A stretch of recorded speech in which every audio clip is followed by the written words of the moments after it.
Shalom, selamat malam untuk kita semua. Pada kesempatan ini saya akan menjelaskan sedikit tentang mata kuliah Cloud Computing. Dan untuk itu, mari kita akan membahas pengertian apa itu Cloud Computing. Cloud Computing adalah sebuah model komputasi yang memungkinkan pengguna untuk mengakses sumber daya komputasi seperti service, penyimpanan, jaringan, dan aplikasi melalui internet. Dengan demikian, struktur komputasi sendiri tetapi dapat menggunakan sumber daya yang disediakan oleh penyedia layanan cloud. Dan pada kesempatan ini juga ada beberapa bagian yang akan kita melihat di sini, yaitu Cloud Computing juga ada karakteristik tersendiri, yaitu yang pertama, karakteristik pertama adalah one dimensional service, adalah pengguna dapat memesan sumber daya komputasi secara otomatis tanpa perlu interaksi dengan penyedia layanan. Dan yang kedua, broad network access adalah sumber daya komputasi dapat diakses dari mana saja melalui internet. Itu karakteristik yang komputing yang kedua. Dan yang ketiga adalah reusable sumber. Yang ketiga adalah disebut reusable, adalah sumber daya komputasi dapat digunakan bersama oleh banyak pengguna. Dan yang keempat, Revit elasticity adalah sumber daya komputasi dapat ditambah atau dikurangi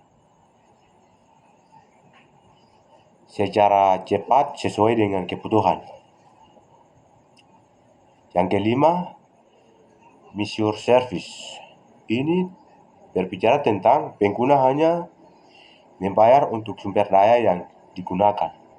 Itu mungkin penjelasan karakteristik computing. Dan di sini ada beberapa contoh aplikasi cloud computing. Yang pertama adalah Amazon Web Service, atau disebut dengan AWS. Dan yang kedua, Microsoft Azure. Dan yang ketiga, Google Cloud Platform, atau disebut dengan GCP. Yang keempat, IBM Cloud. Yang kelima, Dropbox. Dan juga di sini ada keuntungan cloud computing. Yang pertama, fleksibel. Fleksibel di sini berbicara tentang pengguna dapat mengakses sumber daya komputasi dari mana saja. Mungkin terkait dengan pembahasan di bagian karakteristik di atas. Dan yang kedua, skalabilitas. Skalabilitas di sini sumber daya komputasi yang dapat ditambah atau dikurangi secara cepat. Dan kemudian di sini ada biaya efektif.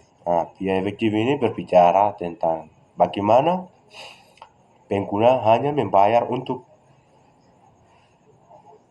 sumber daya yang digunakan. Yang kelima adalah keamanan.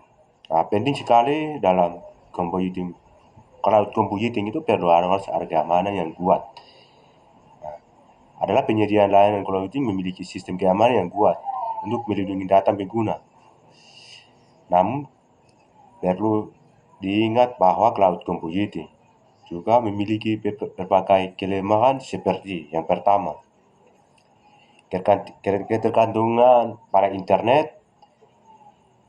Di sini kalau ketergantungan pada internet itu pengguna harus memiliki berinteraksi internet yang stabil untuk mengakses sumber daya komputasi. Dan yang berikut di sini ada kelemahan keamanan, yaitu Data pengguna dapat berisiko jika penyedia layanan cloud tidak memiliki sistem keamanan yang kuat. Dan yang terakhir dari kelemahan adalah ketergantungan pada penyedia layanan. Nah, di sini pengguna dapat terikat dengan penyediaan layanan cloud dan sulit untuk berpindah ke penyediaan lain. Oke, terima kasih. Selamat malam. Mungkin penjelasan tentang mata kuliah cloud computing seperti itu. Ada beberapa bagian yang saya menjelaskan, yaitu pengertian, karakteristik, keuntungan, dan kelemahan. Sekian dan terima kasih. Sampai jumpa.